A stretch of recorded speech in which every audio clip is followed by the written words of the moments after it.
필요 없네. 주님만 경배해. 주내로 이곳에 서 있네. 주 임재에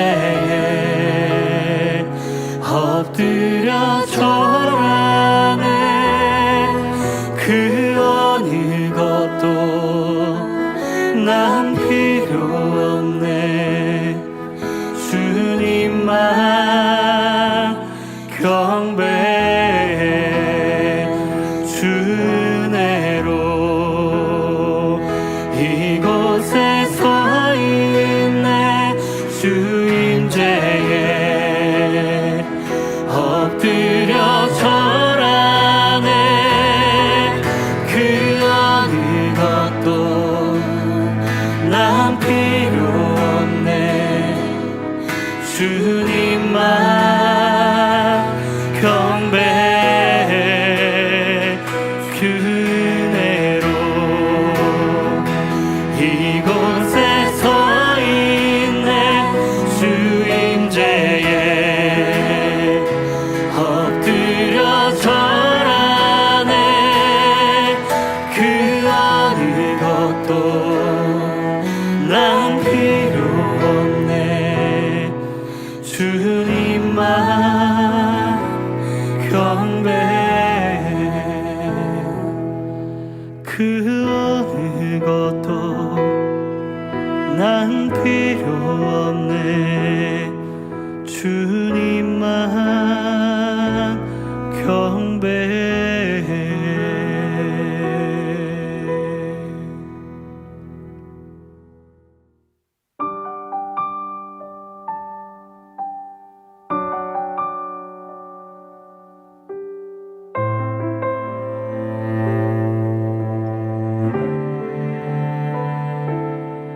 정결한 마음 주시옵소서.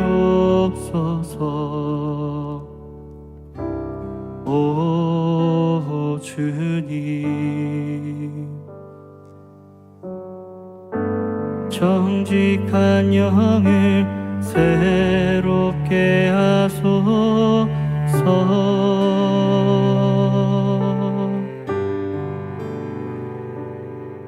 정결한 마음 주시옵소서. 오 주님,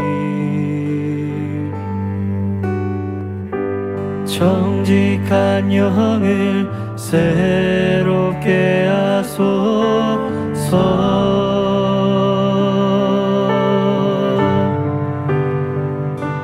나를 주님 앞에서 멀리 하지 마시고 주의 성령을 거두지 마옵소서.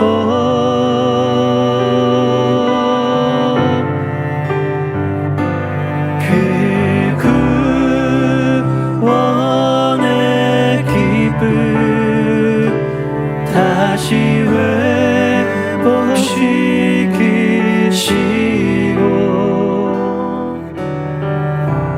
변치 않는 맘 내 안에 주소서.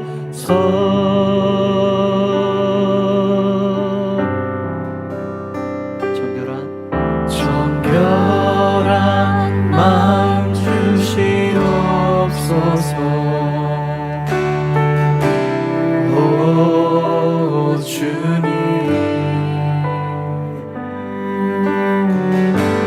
정직한 영을 새롭게 하소서.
오늘의 말씀 마태복음 26장 47절로 56절 말씀 봉독하겠습니다.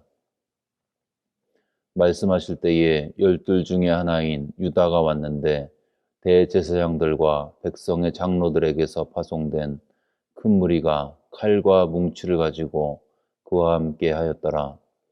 예수를 파는 자가 그들에게 군호를 짜 이르되 내가 입 맞추는 자가 그이니 그를 잡으라 한지라. 곧 예수께 나와 랍비여 안녕하시옵나이까 하고 입을 맞추니 예수께서 이르시되 친구여 내가 무엇을 하려고 왔는지 행하라 하신대 이에 그들이 나와 예수께 손을 대어 잡는지라. 예수와 함께 있던 자 중에 하나가 손을 펴 칼을 빼어 대제사장의 종을 쳐 그 귀를 떨어뜨리니 이에 예수께서 이르시되 내 칼을 도로 칼집에 꽂으라. 칼을 가지는 자는 다 칼로 망하느니라. 내가 네게 내 아버지께 구하여 지금 12군단 더 되는 천사를 보내시게 할 수 없는 줄로 아느냐. 내가 만일 그렇게 하면 이런 일이 있으리라 한 성경이 어떻게 이루어지겠느냐 하시더라. 그때 예수께서 무리에게 말씀하시되 너희가 강도를 잡는 것 같이 칼과 뭉치를 가지고 나를 잡으러 나왔느냐. 내가 날마다 성전에 앉아 가르쳤으되 너희가 나를 잡지 아니하였도다. 그러나 이렇게 된 것은 다 선지자들의 글을 이루려 함이니라 하시더라. 이에 제자들이 다 예수를 버리고 도망하니라. 아멘. 네, 오늘 본문은 유다의 밀고로 예수님이 잡히는 장면을 묘사하고 있습니다. 오늘 예수님께서 잡히시고 끌려가시는 모습을 통해서 세상의 방법과 하나님의 방법이 어떻게 다른지를 세 가지로 살펴보겠습니다. 첫 번째는 세상의 방법은 무리를 짓는 것이고 주님의 방법은 혼자라도 진리 편에 서는 것이다.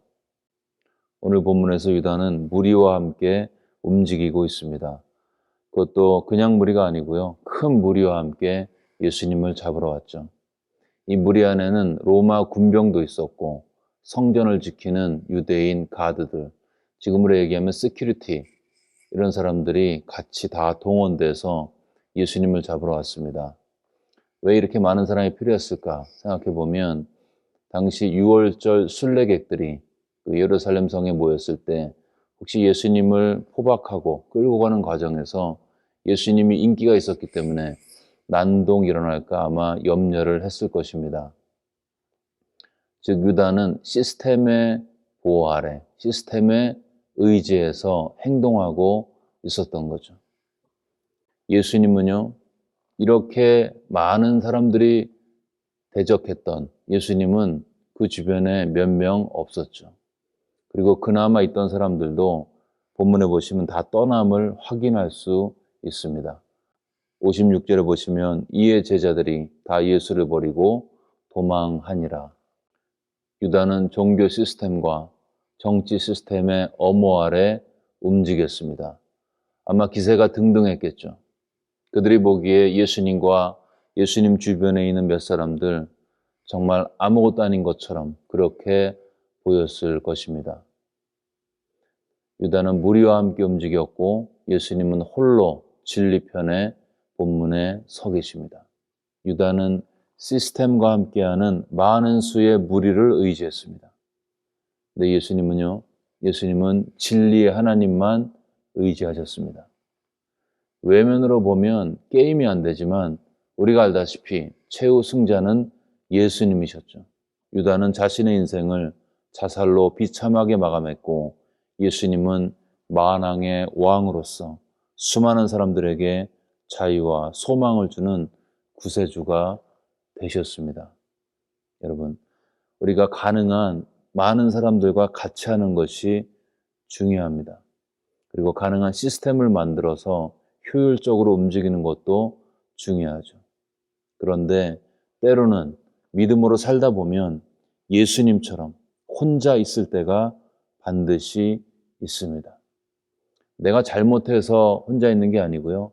하나님의 뜻대로 살려고 하다가 믿음으로 살고 믿음으로 말하고 그러다가 혼자 있게 될 때가 있다는 거죠. 다들 쉬고 편하게 하고 싶어 하는데 나 혼자서 우리 믿음으로 합시다. 진리 편에 섭시다. 그게 불편하고 힘들어도 이것이 하나님이 기뻐하시는 길입니다. 그렇게 주장하다가 외로울 수도 있습니다.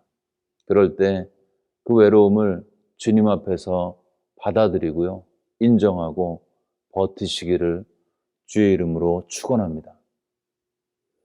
시스템은요, 그렇게 믿음으로 살고 버티는 사람들이 그것을 끝까지 해낼 때 그 과정 가운데 만들어지는 거죠. 머리로서 사변적으로 그리는 것이 아니라 진리편에 서서 버티다 보면 그 길이 만들어지고 그 길이 시스템으로 이루어지는 것입니다. 처음부터 시스템을 이용하는 게 아니고 아무것도 없어도 진리를 순종하는 과정 가운데 만들어가는 것이 하나님의 길인 것입니다. 그리고 그 과정에서 영적인 외로움은 피할 수가 없습니다. 여러분, 악한 세상에서 하나님 편에 서서 믿음으로 살려고 하는 거 결코 쉽지가 않습니다. 사탄이 가만히 놔두겠습니까? 주변에 육신적인 사람들이 성령 충만한 사람들의 말과 행동을 반드시 방해하게 되어 있습니다. 그래서 매 순간 하나님을 의식하고 하나님 편에 서서 자기를 부인하고 사는 거 때로 외로울 수 있습니다. 그때 그 외로움을 버티고 외로움을 인정하고 외로움을 즐겨야 하는 것입니다. 그럴 때 성령께서 가만히 두지 않습니다. 위로의 성령께서 그 심령 가운데 역사하셔서 주님의 마음을 부어주십니다.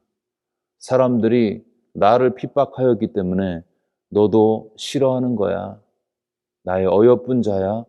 나를 위해 버텨줘서, 나를 위해서 외로운 길을 걸어가줘서 고맙다. 이 음성을 주님께서 들려주십니다. 여러분, 믿음으로 살다가 때로는 외롭고 또 버티다가 고통스러워도 성령의 위로의 음성 듣고 그날에 주실 영광 바라보면서 끝까지 버티시기를 주의 이름으로 축원합니다. 두 번째는 세상의 무기는 칼과 뭉치지만 주님의 무기는 사랑인 것입니다. 세상은 칼과 뭉치를 가지고 나오지만 하나님의 사람은 사랑을 가지고, 사랑의 무기를 가지고 싸우는 거라는 거죠. 이 본문에서 예수님을 잡으러 온 무리가 가지고 온 것은 칼과 뭉치였습니다. 이에 베드로가 칼로 반응했죠. 51절에 보시면 예수와 함께 있던 자 중에 하나가 손을 펴 칼을 빼어 대제사장의 종을 쳐 그 귀를 떨어뜨리니, 무리의 칼에 대해서 베드로도 칼로 반응했습니다. 그때 예수님 말씀하셨죠. 칼을 가지는 자는 다 칼로 망하게 될 것이라. 무리는 칼을 가져왔고 베드로가 칼로 반응했을 때 베드로 너도 칼로 망하게 될 수 있다고 말씀하시는 것입니다. 주님의 방법은 칼이 아니었습니다. 예수님의 방법은 사랑이었습니다. 본문에는 없지만 누가복음에 보면 예수께서 그 귀를 다시 붙여 주시죠. 사랑이죠. 이게. 원수는 칼로 왔지만 주님은 사랑으로 반응하셨습니다. 여러분, 진짜 무기는 칼이 아니라 사랑인 것입니다. 나폴레옹은 무력으로 세상을 지배하려 했지만 결국 실패하면서 고백했습니다. 그 비참한 죽음을 맞이하면서 결국 사랑의 예수가 세상의 진정한 왕임을 고백했습니다. 여러분, 세상은 힘이 센 사람이 이긴다고 하지만 성경은 사랑하는 사람이 이긴다고 말씀하고 있습니다. 여러분, 사랑하고 계십니까? 가정에서, 목장에서, 교회에서, 세상에서 사랑을 무기로 반응하고 계십니까? 아니면 더 세 보이기 위해서 나를 치장하고 있습니까? 여러분, 진짜 무서운 사람은 허세 부리는 사람이 아니고요. 사랑의 불을 그 마음에 품고 사는 사람인 것입니다. 세상이, 불신자가, 목원이 나에게 칼을 가지고 와서 나를 결박하려고 할 때 성도의 마땅한 반응은 사랑인 것입니다. 그가 우리를 위하여 목숨을 버리셨으니 우리가 이로써 사랑을 알고 우리도 형제들을 위하여 목숨을 버리는 것이 마땅하니라. 여러분, 형제에게 정말 영향력을 끼치고 싶다면, 나의 자녀에게, 나의 배우자에게 그들의 삶의 변화를 추구한다면 그들을 사랑해야 하는 것입니다. 예수님을 닮은 사랑을 실천하고 순종하는 것입니다. 예수님의 사랑을 앉아 십자가 앞에 나가서 내가 어떠한 사랑으로 용서받았는지를 기억하는 사람, 그 사람은 사랑하게 되어 있습니다. 그리고 그 사랑으로 무장한 사람, 사랑으로 감동되어 살아가는 사람, 그 사람은 칼이 없어도, 뭉치가 없어도 세상을 이기는 자가 될 수 있습니다. 많은 사람의 사랑이 식어지는 말세의 마지막 때 사랑의 횃불 높이 들고 세상을 이기는 우리 모두가 되시기를 주의 이름으로 축원합니다. 마지막 세 번째는, 세상은 눈앞에 필요에 의해서 움직이지만 주님은 말씀을 이루기 위해서 일하고 계십니다. 유다는 자신의 정치적인 야망에 잡혀서 그 생각이 인도하는 대로 살다가 예수님을 결국 배반했습니다. 그 인생을 자살로 비참하게 마무리했죠. 예수님은요, 주님은 늘 당신의 삶을 하나님의 뜻 가운데 살폈습니다. 더 정확하게는 하나님의 말씀에 얼라이먼트를 맞추신 거죠. 54절에 보시면 내가 만일 그렇게 하면 이런 일이 있으리라 한 성경이 어떻게 이루어지겠느냐.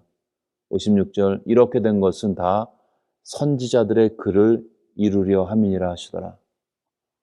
이 말씀을 보면 예수님은 약간 다른 세계에 사시는 것 같습니다. 지금 사람들이 예수님을 잡으려고 칼과 뭉치를 가지고 많은 사람들이 왔습니다. 절대절명의 순간이죠. 죽을 수도 있고 또 살 수도 있는 그런 절대절명의 순간에 예수님의 관심은 내가 잡히느냐 사느냐 거기에 있지 않았습니다. 본문에 보시면 예수님의 관심은 하나님의 말씀이 이루어질 것이냐 아니냐, 거기에 또 다른 세계에 마음이 온통 가 있는 것을 볼 수가 있습니다. 여러분, 소란스러운 현실을 살면서 주님의 마음은 하나님의 말씀의 성사 여부에 늘 가 있는 것을 확인할 수 있습니다. 그리고 그 말씀이 그대로 이루어지도록 일하시고 사역하셨습니다. 이를 위해서 마땅히 쓸 수 있는 힘도 쓰지 않았습니다. 천사들 동원해서 얼마든지 그 상황을 모면할 수 있었지만 예수님은 절제하셨습니다. 왜요? 말씀이 이루어져야 하기 때문에. 여러분, 우리는 무엇에 의해 움직이고 살고 있는지, 눈에 보이는 필요가 나를 움직이고 있는지, 눈앞에 보이는 보암직한 것이 내 삶을 규정하고 이끌고 드라이브하고 있는지, 아니면 하나님의 말씀의 성취에 내 삶의 방향을 두고 살고 있는지. 원수가 나를 이유 없이 핍박을 하고 그것 때문에 너무나 억울하고 분해서 나를 변명하고 싶을 때, 그 결정적인 순간에 마치 예수님께서 절대절명의 순간에 하나님의 뜻이 떠올랐던 것처럼 나도 그 결정적인 순간에 내 마음을 지배하고 있고 내 입의 말을 결정하고 내 행동을 좌우하는 그 요소가 무엇입니까? 나를 변명하고 싶은 나의 육신적인 필요인가요? 아니면 하나님의 뜻이 이렇게 이루어질 것이다 라는 나 개인을 향하신, 가정과 목장과 교회를 향하신 하나님의 말씀의 성취인가요? 여러분, 이것은 약간 다른 세계에 사는 것과 같습니다. 하나님의 말씀이 내 삶에 어떻게 이루어지는가, 이것을 늘 기억하고 살아갈 때 다른 차원에 사는 신비한, 세상을 이기는 그리스도인의 삶을 살 수 있습니다. 세상은 무리짓고 칼을 쓰고 눈앞의 필요에 따라서 결정하고 움직이고 있습니다. 하나님의 사람은요, 말씀을 기억하고 혼자라도 진리 편에 서서 사랑의 무기를 가지고 시스템을 만들어가는 것입니다. 그 사람이 세상을 이기는, 승리하는 그리스도인이 될 수 있습니다. 우리가 삶의 현장에서 말씀을 기억하고 있는지, 외로워도 좁은 길을 걷고 있는지, 사랑하며 살고 있는지, 세상보다 더 멋지고 그럴듯해서 세상을 이길 수가 없습니다. 말씀을 기억하며 하나님의 뜻이 순종되어지는 그 사랑의 삶으로만 세상을 이길 수가 있습니다. 이 아침에 이러한 진정한 축복이 있는 은혜가 하나님 앞에서 잠잠히 나아가는 하나님의 종들의 신실한 삶 가운데 넘치시기를 주의 이름으로 축원합니다. 이 시간 들은 말씀 붙들고 함께 간절히 기도하겠습니다. 우리의 마음을 주 앞에 내어놓으며 성령께서 내 심령 안에 예수님의 십자가의 사랑이 실제가 되는 은혜가 있을 수 있도록, 그래서 받은 사랑 기억하고 그 은혜에 감사하여서 사랑의 빚진 자로서 세상을 향해 칼이 아닌 예수님의 사랑으로 반응할 수 있는 예수님의 용사가 될 수 있도록 도와달라고 그런 말씀 마음에 새기면서 간절히 기도하겠습니다.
계속해서 코로나 사태 진정을 위해서 기도하실 때 고통 중에 있는 환자들, 또 이들을 돌보고 있는 가족들과 의료진들에게 하나님의 특별한 은혜가 임하실 수 있도록, 또 백신 접종이 한참 진행 중인데 하루빨리 효과적으로 접종이 되어서 많은 사람들이 집단 면역을 형성하고 일상으로 돌아갈 수 있도록, 우리 주변에 재정적으로, 정신적으로, 사회적으로, 영적으로 고통받는 분들 기억하면서 그분들을 마음에 품고 간절히 기도하겠습니다.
마지막으로 교회와 미국 사회를 위해서 기도하실 때 미국 사회가 분열되지 않고 하나님을 고백하는 그 신앙 안에서 하나가 될 수 있도록, 또 교회가 코로나 시대에 복음의 은혜들을 세상 가운데 바로 선포하는 능력의 메신저로 쓰임받을 수 있도록, 또 계속되어지는 온라인 사역 가운데 함께 해달라고 기도하겠습니다.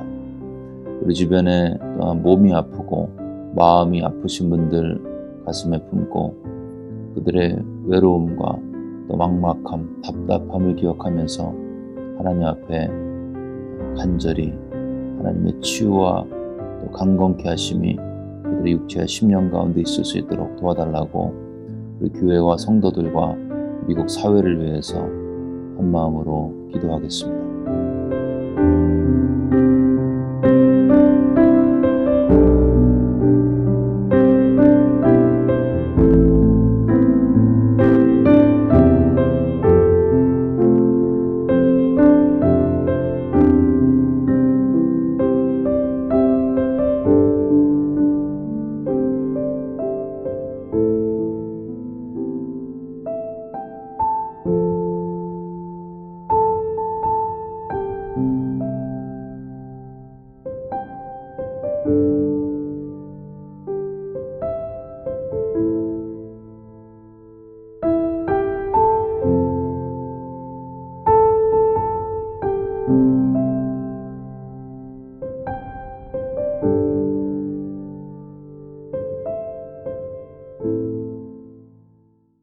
이제 다 같이 마음을 모아서 주기도문을 주님께 올리겠습니다. 하늘에 계신 우리 아버지여, 이름이 거룩히 여김을 받으시오며 나라가 임하옵시며 뜻이 하늘에서 이루어진 것 같이 땅에서도 이루어지이다. 오늘 우리에게 일용할 양식을 주시옵고 우리가 우리에게 죄 지은 자를 사하여 준 것 같이 우리의 죄를 사하여 주시옵고 우리를 시험에 들게 하지 마시옵고 다만 악에서 구하시옵소서. 나라와 권세와 영광이 아버지께 영원히 있사옵나이다. 아멘.